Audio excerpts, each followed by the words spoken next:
రైతు సోదరులకి నమస్కారం అండి. ప్రస్తుతం మనము వేలేరు గ్రామం, వేలేరు మండలంలోని హన్మకొండ జిల్లాలో యువ రైతు శ్రీనివాస్ గారితో ఉన్నాము. వీరు కంప్లీట్గా వినూత్న పద్ధతులు అవలంబిస్తూ కూరగాయలు సాగు చేస్తున్నారు. ఒక ఎకరంలో పెండాలు, పందిరి కూరగాయలు సాగు చేస్తూ ఒక 20 గుంటల్లో బెండ సాగు చేస్తూ ప్రస్తుతం చలికాలంలో బెండకు అధిక ధర ఉంటుందని గమనించి చలికి పూర్వమే బెండ సాగు చేయడము ప్రారంభించారు. ప్రస్తుతం మార్కెట్లో ఏ విధంగా ఈ బెండకు ధర పలుకుతుంది, తర్వాత ఈ చలికాలంలో బెండలో తీసుకోవాల్సిన సస్య సంరక్షణ చర్యల గురించి, ఎందుకు ఈ కాలంలోనే బెండ సాగు చేస్తున్నారనేది మనం శ్రీనివాస్ గారిని అడిగి తెలుసుకునే ప్రయత్నం చేద్దాము. శ్రీనివాస్ గారు నమస్కారం అండి. సో బెండ ఎన్ని సంవత్సరాల నుంచి సాగు చేస్తున్నారు? గత 4-5 years నుంచి చేస్తున్నామండి.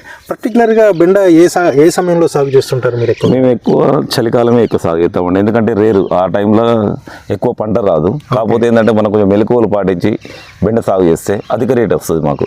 ఎక్కువ ధర వస్తుంది. రైతులు ఏంటంటే అంత మెలకువలు పాటించకపోయేసరికి దిగుబడి అవగాహన తక్కువ అండి. కొంచెం చలికాలంలో ఏంటంటే తెగుల్స్ ఎక్కువ ఉంటాయి బెండలో. కాకపోతే మనం ఏంటంటే మనం దానికి ఇన్ టైంలో మందులు కొట్టుకోవడం, మంచి వెరైటీ చూసి ఎంచుకోవడం. ఈ ప్రస్తుతం ఈ వెరైటీ ఇది రవి సీడ్ వాళ్ళది కాకతీయ వెరైటీ అండి. ఓకే, ఎలా ఉందండి ఇప్పుడు? మన బాగుందండి ఇది ప్రస్తుతానికి. అంటే ఈ దుక్కి ఎలా ప్రిపేర్ చేశారు? అంటే స్టార్టింగ్ లో దుక్కిలో ఎరువులు మేము ఎండాకాలం మొక్కజొన్న వేసుకున్నామండి.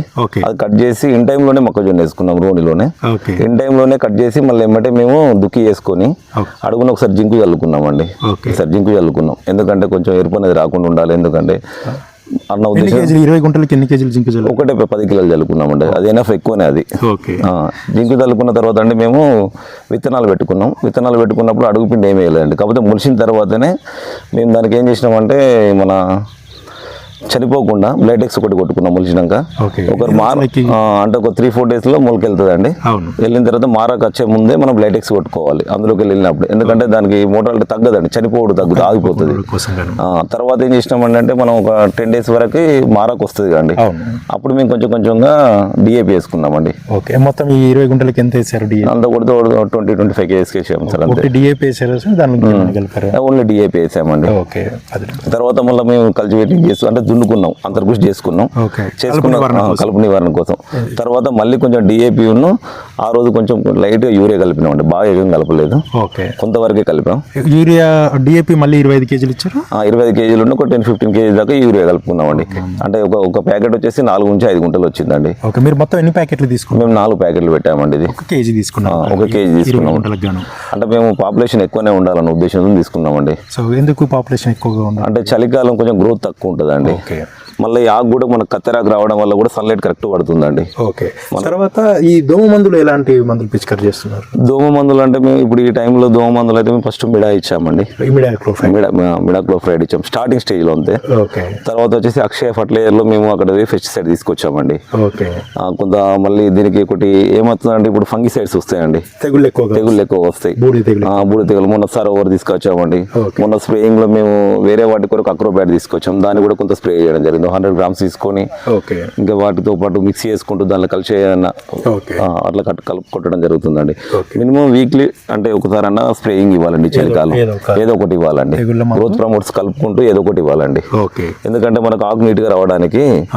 ఫంగిసైడ్స్ ఒకసారి స్టార్ట్ అయిందంటే మనం దాన్ని కంట్రోల్ చేయలేమండి, కష్టం అండి. ఎందుకంటే ఇప్పుడు ముందుగానే ఎందుకంటే మంచు కురుస్తుంది కదండి, తెగులు వచ్చే అవకాశాలు ఎక్కువ ఉంటాయి.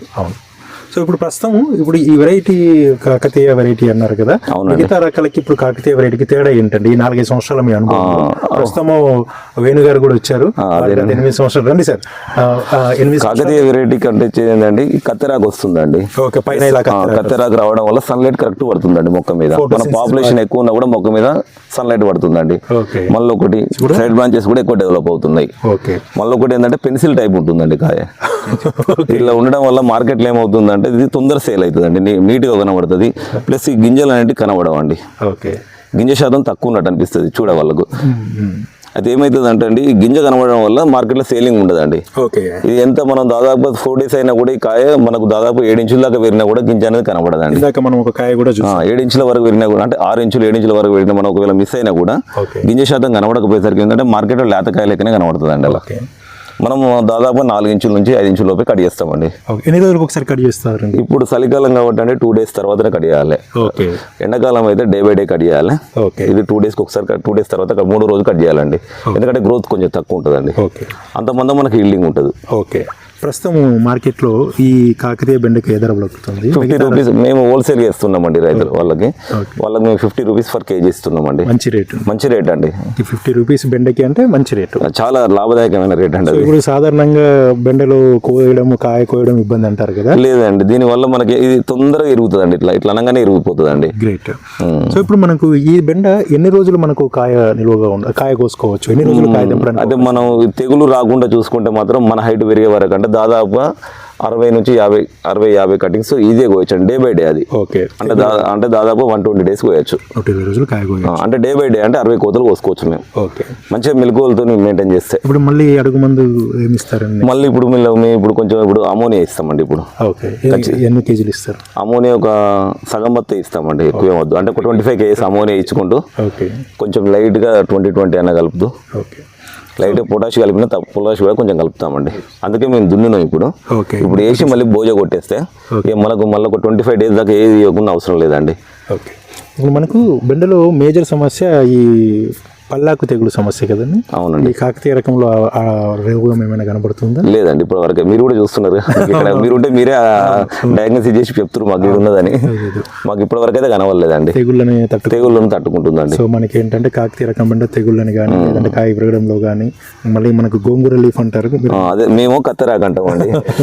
గోంగూర లీఫ్ అని మీరు అంటారు. ఇలా ఉండడం వల్ల కూడా అడ్వాంటేజ్ ఏంటంటే ఈ చలికాలంలో మనకు సన్లైట్ ఎక్కువ పడాలండి మొక్క మీద. ఓకే. ఫోటోసిన్సిస్ బాగా జరిగి క్లోరోఫిల్ అప్టేక్ అవుతుంది. అట్లా అది సంతోషం. సో మామూలుగా మిగతా మార్కెట్కి వెళ్ళినప్పుడు మిగతా రైతులకి కాయకు కాకతీయ బెండ చాలా తేడా ఉన్నదండి. నేను ముందే చెప్పాను, పెన్సిల్ టైప్ అంటే రైతు అంటే మా ఊత పదంలో పెన్సిల్ టైప్ అంటాం. ఎందుకంటే కాయ లావు ఉంటే కూడా కొంతమంది రైతులు ఇంట్రెస్ట్గా తీసుకోరండి. ఓకే. కొన్ని వెరైటీస్ మేము పెట్టాం అంతకుముందు, కొంచెం లావు వస్తుంది, బొడిపేలు వస్తాయి. ఓకే. దీనికి బొడిపేలు రావట్లేదండి ఇప్పటి వరకు. గ్రేట్ అండి. సో ప్రస్తుతానికైతే భారతదేశంలోనే లీడింగ్ ఉన్న వెరైటీ ఏంటంటే రవి హైబ్రిడ్ సీడ్స్ వారి కాకతీయ బెండ రకం అండి. అవునండి. సో ప్రస్తుతం కరీంనగర్ కరీంనగర్ అంటే పాత కరీంనగర్ జిల్లాలో ప్రతి చోట కూడా ఒక వైరల్ లాగా ఇది స్ప్రెడ్ అవుతుంది. అవునండి. సో సంతోషం. థ్యాంక్ యూ అండి. ఓకే. ఓకేనండి, చెప్పింది.